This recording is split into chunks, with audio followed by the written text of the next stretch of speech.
গোপালগঞ্জের মকসুদপুর উপজেলার গারুলগাতি গ্রামে মরহুমা মোসাম্মদ স্বরূপ জাহানের প্রথম মৃত্যুবার্ষিকী উপলক্ষে বিশেষ মিলাদ ও দোয়া মাহফিল অনুষ্ঠিত হয়েছে। একই সঙ্গে তার স্বামী মরহুম রাশেদ খানের রুহের মাগফিরাত কামনাও করা হয়। স্টাফ রিপোর্টার নাসিম খান জানান, বুধবার দুপুর 2টায় গারুলগাতি ঈদগাহ কবরস্থান কমপ্লেক্স ও হাফিজিয়া মাদ্রাসা প্রাঙ্গণে এই মিলাদ ও দোয়া মাহফিলের আয়োজন করা হয়। অনুষ্ঠানে প্রধান অতিথি হিসেবে উপস্থিত ছিলেন গারুলগাতি ঈদগাহ কবরস্থান কমপ্লেক্স ও হাফিজিয়া মাদ্রাসার সভাপতি জনাব রশিদ। দোয়া ও মোনাজাত পরিচালনা করেন মাওলানা ওহিদুজ্জামান ও মাওলানা মোহাম্মদ শাকিল হোসেন। এই সময় হাফিজিয়া মাদ্রাসার শিক্ষার্থীদেরও দোয়া মাহফিলে অংশ নেন। দোয়া মাহফিল মরহুমা মোসাম্মদ স্বরূপ জাহান ও মরহুম রাশেদ খানের আত্মার মাগফিরাত কামনা করে বিশেষ দোয়া করা হয়। তাদের আত্মীয় স্বজন, শুভাকাঙ্ক্ষী ও স্থানীয় ধর্মপ্রাণ মুসল্লিরা এতে অংশগ্রহণ করেন।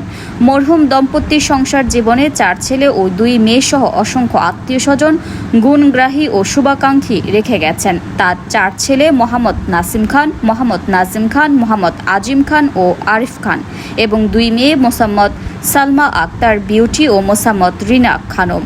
মরহুম দম্পতির সন্তান ও পরিবারের সদস্যরা তাদের পিতামাতার আত্মার মাগফিরাত কামনায় দেশবাসী সহ সকলের কাছে দোয়া চেয়েছেন।